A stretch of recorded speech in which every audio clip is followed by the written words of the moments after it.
నమస్తే, welcome to Raj news. This is Suresh కట్ట. ఇక డీటెయిల్స్లోకి వెళ్తే కాంగ్రెస్ పార్టీ సెకండ్ లిస్టు విడుదలయ్యాక రాష్ట్ర వ్యాప్తంగా హస్తం నేతలు బగ్గుమంటున్నారు. హస్తం పార్టీలో అసమ్మతి రాగం బట్టబయలవుతుంది. తమకు అధిష్టానం తీవ్ర అన్యాయం చేసిందంటూ ఆగ్రహం వ్యక్తం చేస్తున్నారు. తమ నేతకు టికెట్లు రాలేదని పలు చోట్ల ఆత్మహత్య యత్నాలకు పాల్పడడం సంచలనంగా మారింది. ఫస్ట్ లిస్టులో 55 మందిని, సెకండ్ లిస్టులో 45 మందిని అధిష్టానం ఖరారు చేయగా టీపీసీసీ టార్గెట్గా నేతలు ఆగ్రహం వ్యక్తం చేస్తున్నారు.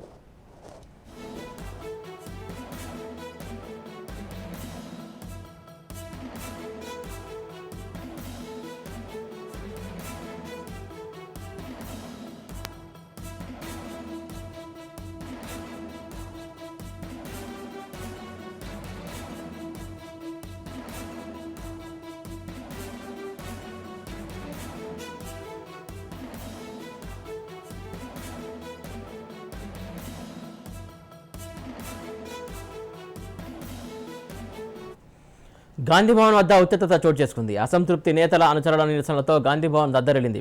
జూబ్లీహిల్స్ విష్ణువర్ధన్ రెడ్డికి టికెట్ ఇవ్వకపోవడంతో ఆయన అనుచరులు ఆందోళనకు దిగారు. కాంగ్రెస్ కండువాలు దగ్ధం చేసి రేవంత్ ఫోటోలో చించివేశారు.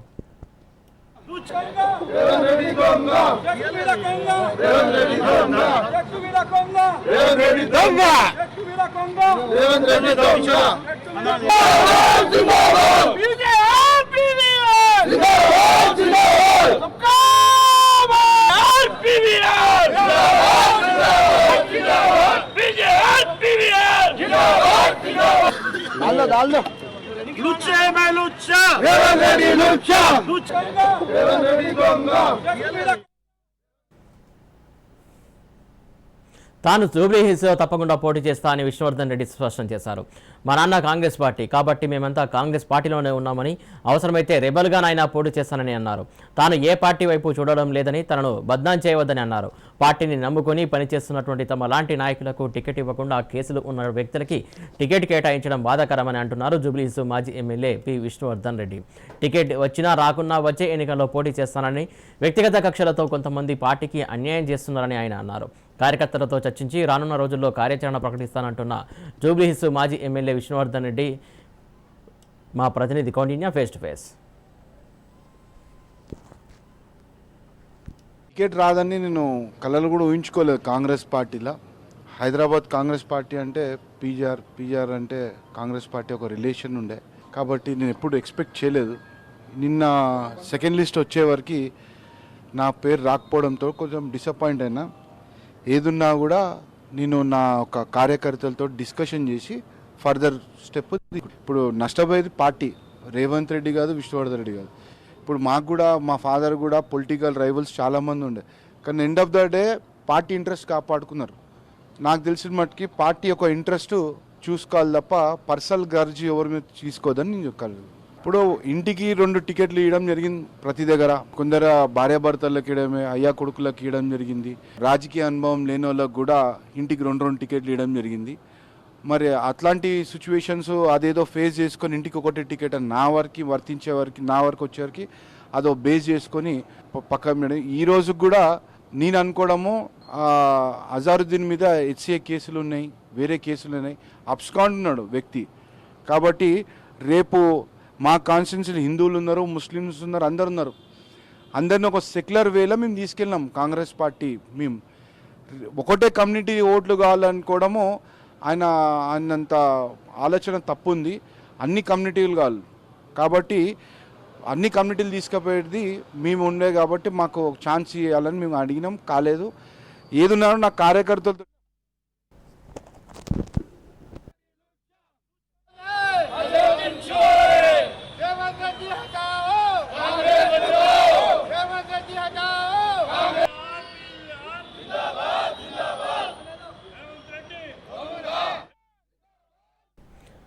కాంగ్రెస్ సెకండ్ లిస్టు విడుదలైన తర్వాత ఉమ్మడి వరంగల్ జిల్లాలో అసంతృప్తి జ్వాలలు ఎక్కువయ్యాయి.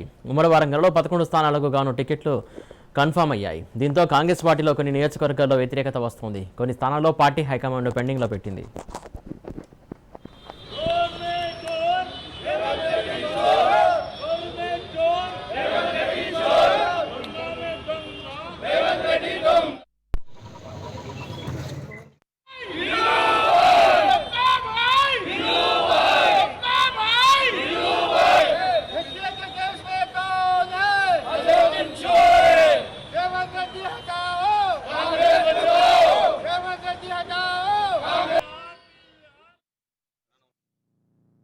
అధిష్టానం కష్టపడే వాళ్ళకే టికెట్ ఇస్తాం.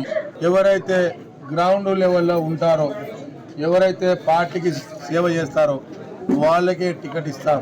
చింతల్ శిబిర్ ప్రకారము, రూల్స్ అండ్ రెగ్యులేషన్ ప్రకారము పార్టీ టికెట్లు ఇస్తుందని చెప్పింది. ఈరోజు అలా ఇవ్వకుండా పారాషూట్ ద్వారా వచ్చిన వాళ్ళకే టికెట్ ఇచ్చిండ్రు. చింతల్ శిబిర్కు వ్యతిరేకంగా టికెట్లు ఇచ్చిండ్రు. చింతల్ శిబిర్ వ్యతిరేకంగా జిల్లా ప్రెసిడెంట్లు ఇచ్చిండ్రు. కాబట్టి ఇది తప్పు అని మా అధిష్టానానికి తెలియజేస్తా ఉన్నాం. ఈరోజు దేశాన్ని పరిపాలన చేయాల్సింది కాంగ్రెస్ పార్టీ, గాంధీ కుటుంబమే, అది రాహుల్ గాంధీ గారే. అదైతేనే ఈరోజు భారతదేశం బాగుపడుతుంది. ఈరోజు భారతదేశం బాగుపడాలని ఈరోజు కాశ్మీర్ టు కన్యాకుమారి వరకు పాదయాత్ర చేసిండు, ప్రజల కోసం చేసిండు. కాంగ్రెస్ పార్టీ నాయకులు బాగుండాలని కాదు, భారతదేశం ఒక సెక్యులరిజం అండి. భారతదేశంలో సెక్యులరిజం బతికుండాలి, అన్ని కులాలకు మతాలు బాగుండాలి, అన్నదమ్ములు లెక్క కలిసి ఉండాలని కోరుకున్నాడు రాహుల్ గాంధీ. కానీ కాంగ్రెస్ పార్టీలో ఉన్న స్వార్థ నాయకులు, పూటకో పార్టీ మార్చి వచ్చిన నాయకులు ఈరోజు వాళ్ళు బాగుండాలి, వాళ్ళకు పదవులు రావడం కోసం కష్టపడ్డ కాంగ్రెస్ పార్టీ నాయకులను మూటా తగాదాల లెక్క కుప్పలు పంచుకున్నట్టు, ఊర్లలో కుప్పలు వేసుకున్నట్టు పాలు పంచుకొని సొమ్ము చేసుకుంటున్నారు. అది వద్దని అంటున్నా. ఇలా కాంగ్రెస్కి ఓటేద్దామని ప్రజలు సిద్ధంగా ఉన్నారు. టీఆర్ఎస్ పార్టీ, బీజేపీ పార్టీలు దొంగ పార్టీలు, ప్రజలకు మోసం చేసే పార్టీలు, వాళ్లకు ఓటేయొద్దు. ఈసారి కాంగ్రెసే దేశానికి స్వాతంత్రం తీసుకొచ్చింది, ఈ రాష్ట్రానికి తెలంగాణ ఇచ్చింది, అమరవీరుల త్యాగాన్ని గుర్తించింది. సోనియమ్మ తల్లి రుణం తీర్చుకోవాలని కాంగ్రెస్ పార్టీ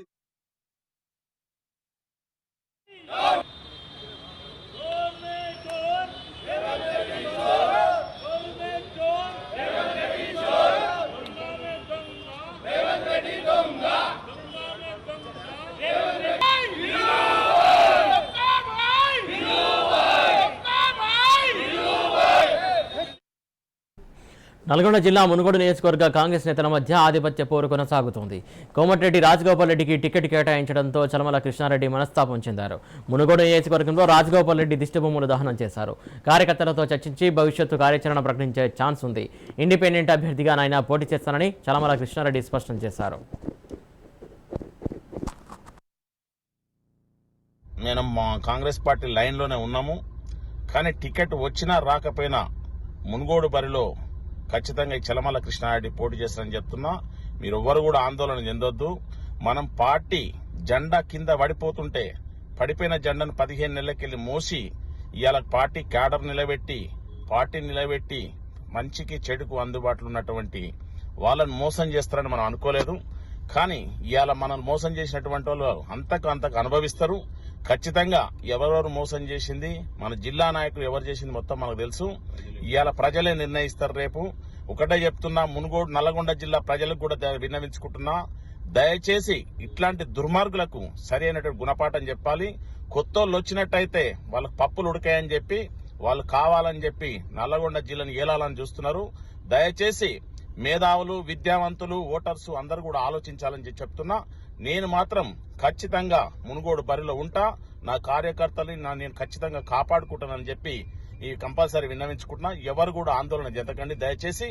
ఎందుకంటే నేను వస్తుందన్న ఆశతో ఇప్పటికి కూడా ఇంకా 1% ఆశ ఉంది. సరే వచ్చినా రాకపోయినా ఖచ్చితంగా నేను మాత్రం బరిలో ఉంటా. మీరు మాత్రం ఎవ్వరు ఆందోళన చెందో మిమ్మల్ని వదిలి నేను ఎక్కడికి పోనని చెప్పి మీ అందరికి మనవి చేస్తున్నా. దయచేసి అర్థం చేసుకోవాలని చెప్పి, ఎవరు ఆందోళన చెందొద్దని చెప్పి నేను మీ అందరికి విన్నవిస్తున్నాను. రాజగోపాల్ రెడ్డి అనే వ్యక్తి ఆయన స్వార్థం గురించి 15 నెలల కింద జెండా కింద పడేసిపోయి అయాల కాంగ్రెస్ పార్టీ ఉన్నది, ఎక్కడున్నది, సచ్చింది కాంగ్రెస్ పార్టీ అని పోయి అయాల బీజేపీ జెండా మంచిగా ఉందని చెప్పి ఆ జెండా కిందికి పోయి ఇవాళ ఆ జెండా బాగాలేదని చెప్పి దాని కింద ఎత్తేసి మళ్ళీ కాంగ్రెస్ జెండా పచ్చగైందని చెప్పి ఇక్కడికి వచ్చిండి. అలా ఆయన స్వార్థం గురించి ఆ వాడుకుంటున్నాడు పార్టీ.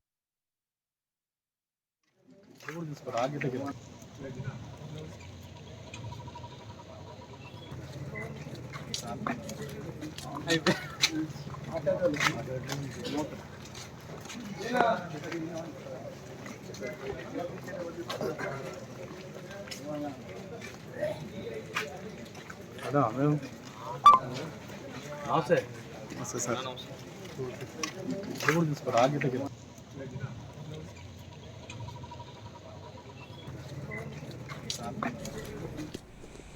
కాంగ్రెస్ రెండవ లిస్టు ప్రకటించడంతో తెలంగాణలో అసంతృప్తులు బయటకు వస్తున్నారు. కామారెడ్డి జిల్లాలోని ఎల్లారెడ్డి నియోజకవర్గంలో కాంగ్రెస్లో అసంతృప్తి సెగలు బయటపడ్డాయి. టికెట్ దక్కకపోవడంతో కార్యకర్తల సమావేశంలో సుభాష్ రెడ్డి కన్నీటి పర్యంతమయ్యారు. అధిష్టానం తీర్పుపై ఆగ్రహం వ్యక్తం చేస్తున్నారు. ఎల్లారెడ్డిలో టికెట్ దక్కకపోవడంతో కాంగ్రెస్కు సీనియర్ లీడర్ వడ్డేపల్లి సుభాష్ రెడ్డి రాజీనామా చేశారు.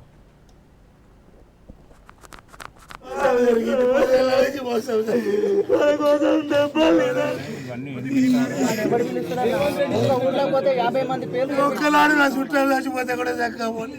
నేను మీరే ధైర్యం, మీరేలా నా ప్రాణం ఉంచిన మీరే, నా ప్రాణం తీసిన మీరే, నన్ను చంపిన మీరేలని బతికించిన మీరు. మోసం జరిగింది, 10 ఏళ్ళ నుంచి మోసం జరిగింది. మన కోసం దెబ్బలేదా?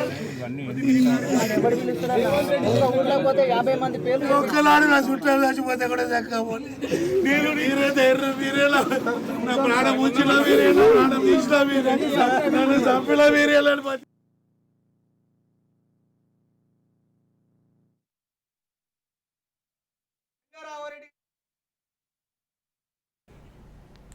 మంచిర్యాల కాంగ్రెస్లో వర్గ విభేదాలు బయటపడ్డాయి. బెల్లంపల్లిలో కాంగ్రెస్ అసమ్మతి నేతల సమావేశమయ్యారు. బెల్లంపల్లి కాంగ్రెస్ టికెట్ గడ్డం వినోద్కు ఇవ్వడాన్ని స్థానిక కాంగ్రెస్ నేతలు వ్యతిరేకిస్తున్నారు. కాంగ్రెస్ అభ్యర్థి వినోద్పై అధిష్టానానికి ఫిర్యాదు చేస్తామని కాంగ్రెస్ శ్రేణులు తెలిపారు. బెల్లంపల్లి కాంగ్రెస్ టికెట్ స్థానికులకే ఇవ్వాలని అసమ్మతి నేతలు డిమాండ్ చేస్తున్నారు. చేయడాన్ని నిరసిస్తూ కూడా బెల్లంపల్లి స్థానిక కాంగ్రెస్ నేతలు కూడా ఆందోళన చేపట్టిను. ఏ గడ్డ వినోద్కి అయితే సహకరించమని చెప్పి కూడా తమ ఒక సమావేశం ఏర్పాటు చేసిన. దీనికి సంబంధించి మన దగ్గర కొంతమంది స్థానిక కాంగ్రెస్ నాయకులను వాళ్ళని అడిగి తెలుస్తున్నారు. చెప్పండి, ఎందుకు వ్యతిరేకిస్తున్నారు? మేము వినోద్ గారిని వ్యతిరేకించడానికి పెద్ద కారణాలు అంటే ఏం లేవు. నేను జిల్లా జనరల్ సెక్రటరీ. నేను పార్టీ ఏం చెప్పింది, సామాన్య ఏదైతే సర్వేలకు ఆధారంగా మేము టికెట్లు కేటాయిస్తాం. ఎంత పెద్ద వ్యక్తి అయినా కూడా మేము పైరోలకు కానీ ఏ విధంగా అయినా రికమెండేషన్లకు కానీ తావు లేదు. ఈసారి తెలంగాణలో ప్రజలు కోరుకున్న వ్యక్తులు, కార్యకర్తలు కోరుకున్న వ్యక్తులకు టికెట్లు ఇస్తామని అన్నారు. గత ఎన్నికలలో బీఎస్సీ తరఫున మరి నిలబడి ఆయన ఏదైతే ఓడిపోయిండో ఆ రోజు మాయమై ఇవాళ బీఫామ్ పట్టుకొని వచ్చిండనంటే మేమంతా ఆశ్చర్యానికి లోనవుతున్నాం. ఇది ఏమన్నా అసలు కాంగ్రెస్ పార్టీలో ఈ విధంగా ఈ దుర్మార్గమైన ఆలోచనలు జరుగుతున్నాయి. పైసలకు ప్రాధాన్యత ఇస్తారు, ధనవంతులకు ప్రాధాన్యత ఇస్తారు. ఇక్కడ పుట్టి పెరిగి 30 ఏళ్ళ నుంచి జెండా మోసే నాయకులను విస్తరించి కార్యకర్తలను ఇచ్చేసి ఈ విధంగా మరి కేటాయించడం ఇది అన్యాయం. మీరు ఏదైతే సర్వేలకు ఆధారంగా మీరు ఇస్తామన్నారో దాన్ని పునరాలోచన చేయమని మేము ఈ వేదిక ద్వారా ఇవాళ డిమాండ్ చేస్తున్నాం. ఈరోజు ఇక్కడ బెల్లంపల్లి స్థాయి నియోజకవర్గంలో అన్ని మండలాల ముఖ్య నాయకులు అందరూ కూడా మరి ఇక్కడ సమావేశమయ్యారు. ఏ ఒక్క కార్యకర్త కూడా ఇన్ఫర్మేషన్ ఇవ్వడం లేదు. ఇది చాలా అన్యాయం. పార్టీ దీన్ని పరిశీలించాలి. మీరు చెప్పండి, నిజానికి కూడా మీరు స్థానిక నాయకులు సీటు విషయంలో కూడా మీరు కొంచెం సీటు ఆశించి కూడా భంగపడ్డారు. నిజంగా కూడా స్థానిక లేకుండా ఇతర వాళ్ళకి ఇచ్చినందుకే మీరు అభ్యక్షణ చేస్తున్నారా? అంతే కదా. ఇప్పుడు రాయపూర్ డిక్లరేషన్లో పార్టీ అధిష్టానం ఏం చెప్పింది, స్థానికులకు టికెట్లు ఇస్తామని చెప్పి, కష్టపడి పనిచేసిన వాళ్ళకే టికెట్లు ఇస్తామని చెప్పారు. స్థానికులకు కష్టపడి పనిచేసిన వాళ్ళకు, తర్వాత లాస్ట్ టైం వేరే పార్టీల నుంచి పోటీ చేసిన వాళ్ళకు టికెట్లు ఇవ్వము, ఏజ్ అయిపోయిన వాళ్ళకు టికెట్లు ఇవ్వము, 4 సార్లు 2 సార్లు ఓడిపోయిన వాళ్ళకు టికెట్లు ఇవ్వము అని చెప్పి పార్టీలో ఎవరైతే సర్వేలు వచ్చిన వాళ్ళకే టికెట్లు ఇద్దామని చెప్పి ఈరోజు అధిష్టానం చాలా మోసం చేసింది మమ్మల్ని, లోకల్ వాళ్ళని. మేము చాలా కష్టపడి అంటే ఫ్యామిలీని విడిచిపెట్టుకొని చాలా రాత్రింబాళ్ళు కష్టపడి పార్టీని ముంగటి తీసుకొచ్చి డబ్బులు ఖర్చు పెట్టుకొని తిరిగి పార్టీని డెవలప్మెంట్ చేసిన తర్వాత అక్కడ నుంచి గద్దెలాగా వచ్చి అంతా చేసిన తర్వాత వచ్చి అన్నం వండిన తర్వాత వచ్చి ఇస్తారు మీద కూర్చొని తిన్నట్టు ఈయన టికెట్ పట్టుకొని వచ్చి ఈరోజు వచ్చిండు. మేము చాలా రోజుల నుంచి పార్టీని పట్టుకొని కష్టపడి పనిచేసి పాదయాత్రలు చేసి ఇక్కడ లోకల్ వాళ్ళము అందరం ఏకమై పాదయాత్రలు చేసి పార్టీని చాలా ముందుకు తీసుకుపోయినాం. పార్టీ ఇచ్చిన కార్యక్రమాలు అన్నీ కూడా విజయవంతంగా సక్సెస్ చేసినాం. ఏఐసిసి ఇచ్చిన కార్యక్రమాలు కావచ్చు, పీసీసీ ఇచ్చిన కార్యక్రమాలు కావచ్చు, అన్ని పార్టీ గైడ్లైన్స్ ప్రకారం పనిచేసి సర్వేలు అంటే మేము లోకల్లో ప్రజలలో మమేకమై పనిచేసుకుంటుంటే పార్టీ సర్వేలన్నీ తుంగలో దొక్కి అక్కడ నుంచి ఇప్పుడు డబ్బులు లేకుంటే ఏదో ఒక రకంగా పారాషూట్లకు టికెట్లు ఇవ్వమని చెప్పారు. పారాషూట్లకి టికెట్లు ఇచ్చి మాకు మోసం చేసింది. మేము ఖచ్చితంగా దీన్ని వ్యతిరేకిస్తున్నాం. ఇప్పటికైనా అధిష్టానం గుర్తించి దాన్ని పరిగణలోకి మా అభ్యంతరాన్ని పరిగణలోకి తీసుకొని ఖచ్చితంగా పార్టీ అధిష్టానం గుర్తించి ఇక్కడ బెల్లంపల్లి లోకల్ వాళ్ళకు టికెట్ ఇవ్వాలని చెప్పి ఆయనను పార్టీ టికెట్ వ్యతిరేకిస్తున్నాం. మేమందరం కూడా ఖచ్చితంగా లోకల్ వాళ్ళకి ప్రియారిటీ ఇవ్వాలని చెప్పి అధిష్టానం గుర్తించి లోకల్ వాళ్ళకి టికెట్ ఇవ్వాలని మేము డిమాండ్ చేస్తున్నాం. చెప్పండి అన్న, మీరేం డిమాండ్ చేస్తున్నారు టికెట్ విషయంలో అధిష్టానాన్ని? మేము లోకల్ క్యాండిడేట్ టికెట్ ఇవ్వాలని చెప్పేసి కాంగ్రెస్ పార్టీని డిమాండ్ చేయడం జరిగింది. ఇవాళ కాంగ్రెస్ పార్టీ అధికారంలో ఉన్నా లేకున్నా 20 సంవత్సరాల నుంచి మేము పార్టీని పట్టుకొని ఉంటున్నాం. పార్టీని కాపాడుకుంటున్నాం. అటువంటి టైంలో ఇన్ని సంవత్సరాల నుంచి మేము కష్టపడదాన్ని ఇడిచిపెట్టి ఇవాళ వచ్చిన వాళ్ళకు టికెట్ ఇచ్చి ఆయన టికెట్ ఇచ్చినాక కూడా ఎవరిని కాదని ఎవరిని లెక్క చేయకుండా ఒంటెత్తి పోగొట్టబోతాడు. ఖచ్చితంగా దానికి మూల్యం చెల్లించక తప్పదు. ఎందుకంటే ఇక్కడ ఉన్నోళ్ళు మామూలు వ్యక్తులు కాదు. ఖచ్చితంగా ఇవాళ మా ఆధ్వర్యంలో దాదాపు 10,000 నుంచి 50,000 ఓట్లు ప్లస్ మైనస్ కెపాసిటీ ఉన్న లీడర్స్ ఉన్నాం మేము ఇక్కడ అందరం. దానికి ఖచ్చితంగా కాంగ్రెస్ పార్టీ ఆలోచించి మేము త్వరలోనే అధిష్టానానికి ఇక్కడ ఉన్న రిపోర్టు అందజేస్తాము. తర్వాత దీన్ని ఏం చేయాలనో మేము ఎట్లా ముందుకు పోవాలనో ఈ ఒక రోజు 2 రోజులలో మిగతా కాన్స్టిట్యూన్సీలో ఉన్న లీడర్లందరితో మాట్లాడి ఖచ్చితంగా ప్రకటించి మేము దాని పార్టీకి ఎట్లా ముందుకు పోవాలనేది ఆలోచిస్తాం. మీరు చెప్పండి, ఏదైతే అధిష్టానం దృష్టికి తీసుకెళ్తానంటున్నారు, అధిష్టానం ఇట్లా ఈ టికెట్ బెల్లంపల్లి టికెట్ విషయంలో ఎటువంటి నిర్ణయం అంటే ఏ నిర్ణయం తీసుకుంటే ఒకవేళ ఇట్లా అభ్యర్థిని మార్చాలని డిమాండ్ చేస్తున్నారో లేదంటే కూడా మీ కార్యాచరణ ఎలా ఉండబోతుంది? అభ్యర్థిని మార్చాలనే అంటే డిమాండ్ కాకుండా ఈ టికెట్ వచ్చిన అభ్యర్థి కాంగ్రెస్ కార్యకర్తలను కమిట్మెంట్గా గత 20-25 సంవత్సరాలుగా పనిచేస్తున్నటువంటి కార్యకర్తలను కలుపుకొని ఇప్పుడున్న పరిస్థితులలో ఈ బీఆర్ఎస్ ప్రభుత్వంలో ఎదుర్కొన్నటువంటి కార్యకర్తలను దగ్గర తీసుకొని పోవాల్సిన అవసరం ఉండే.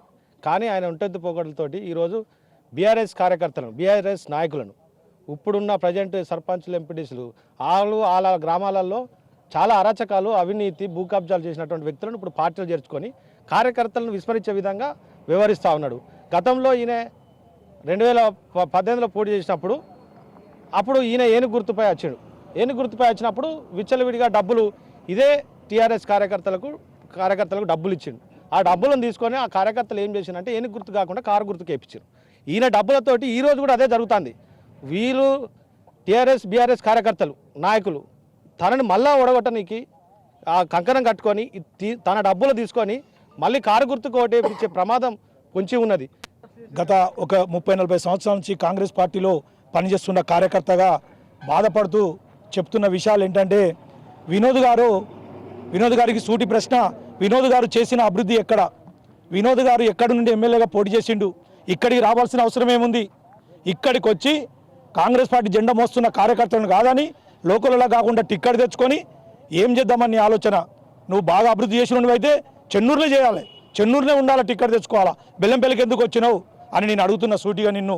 నువ్వు ఇంకోటి బెల్లంపల్లి ప్రజలను మోసం చేయడానికి ఇక్కడున్న కార్యకర్తలను నాశనం చేయడానికే నీ ప్రయత్నాలు తప్ప నువ్వు కాంగ్రెస్ పార్టీని బాగుపడదామన్న ఆలోచన ఏ కోశాన కూడా లేదని నేను ఈ సందర్భంగా మనవి చేస్తున్నా. రైట్గా ఇదైతే కాంగ్రెస్ స్థానిక లీడర్ అయితే తెలుపుతున్నటువంటి పరిస్థితి. ఏదైతే కాంగ్రెస్ అభివృద్ధి కోసం, ఏదైతే కాంగ్రెస్ పార్టీ డెవలప్మెంట్ కోసం పనిచేసేటువంటి స్థానిక నాయకులను కాకుండా కూడా ఇలా కాంగ్రెస్ అధిష్టానం పారాచూట్ నాయకులకు టికెట్లు కేటాయించి కూడా తమను అవమానపరుస్తుందని కూడా వీళ్ళు ఆవేదన వ్యక్తం చేస్తా ఉన్నారు. ఇప్పటికైనా కూడా గడ్డం వినోద్కు బెల్లంపల్లి టికెట్ కేటాయించడానికి విషయంలో కూడా మరొకసారి పునరాలోచన చేయాలి. లేదంటే కూడా ఖచ్చితంగా కూడా తమ అందరం కూడా వ్యతిరేకంగా పనిచేస్తామనేది వీళ్ళు చెప్తున్నటువంటి పరిస్థితి. Camera person Srinivas, Arun Kumar, Raj news, Mancherial జిల్లా.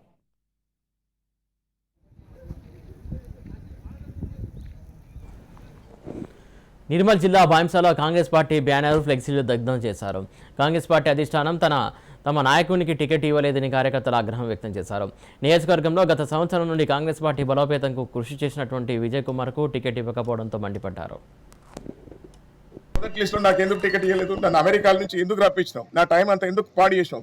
ఇప్పుడు చెప్తున్నా రేవంత్ రెడ్డి గారు, మీరు అమెరికా రండి, ఎన్ఆర్ఐలంతా మీకు చెప్పుతో కొట్టకపోతే నా పేరు వేరే చెప్తా ఉన్నా. ఇంతమందిని మోసం చేస్తావా? నీకు కేవలం డబ్బు దాహం ఉంది. 7 అన్నదమ్ములు కలిసి అంత డబ్బులు వసూలు చేస్తున్నారు. మీరు పురాణం బయట పెడతాను. నేను అడ్వకేట్నే. నేను మీరు అమెరికాలో ఎన్ని దందాలు చేసినాడు అన్ని బయట పెడతాను. మీ భాగవతం బయట పెడతాను. ఎంతమంది ఈడీ మీ ఇంటికి రావాలి. అసలు ఈడీ అక్కడిక్కడి కాదు, నీ దగ్గరికి వస్తే నీ పైసలన్నీ తెలుస్తాయి. ఇంకా చెప్తున్నా, నీకు అతి త్వరలో నీకు నారాయణ పటేల్ ఎక్కడెక్కడ పైసలు ఇచ్చిండో కూడా అది కూడా ముందర పెడతా. మీడియా ముందు పెడతా. నువ్వు డబ్బులకు అమ్ముకున్నా. నువ్వు ఇలా పార్టీని నువ్వు అసలు ఏం చేస్తున్నావు అంటే పాడియాలనుకుంటున్నావు. పార్టీ గెలిచే సీట్లు లేవు. ఎక్కడ ఇచ్చినా నువ్వు ఏడ ఇచ్చినా నీ ఈక్వేషన్స్ అన్ని నేను ప్రతి లెక్కతో చెప్తాను. నీకంటే ముందు నుంచి రాజకీయంలో ఉన్నా, నాకు అన్ని తెలుసు. నువ్వేమనుకుంటావు? నేను ఎన్ఆర్ఐ అనుకుంటావు. ఎన్ఆర్ఐ కాదు, నేను గ్రామ స్థాయి నుంచి వచ్చినా, సర్పంచ్ లెవెల్ నుంచి వచ్చినా. ఇవాళ నన్ను అవమానపరిస్తే మా ముదోల్ తాలూకా ప్రజలు ఏమంటున్నారు? ఏడుస్తా ఉన్నారు. వాళ్ళంతా శాపనార్థాలు పెడుతున్నారు నిన్ను. నీకు ఆ శాపాలు తలగకుండా పోదు. నాదే కాదు, నాతో పాటు తిరిగిన కార్యకర్తలు కూడా నిస్సహాయంగా పనిచేసారు. అయితే ఇవాళ ఏం చేస్తున్నా అంటే నా కార్యకర్తలు కోపోద్రిక్తులై నీ మొత్తం జెండాలను తగలబెట్టి చెప్పుతో కొట్టిరు నీ దానికి. ఎందుకంటే నువ్వు అమ్ముడు పోయిన వ్యక్తివి. నువ్వు రేపు పొద్దున తెలంగాణను ఎట్లా పాలిస్తావు అనుకుంటావు? నువ్వు అందరినీ ఎవరినన్నా ఏమన్నా తొక్కి అన్నా కానీ నువ్వు అధికారం రావాలా, నీకు పైసలు రావాలి. అలాంటి నీ వ్యక్తిత్వాన్ని నేను ఖండిస్తా ఉన్నా.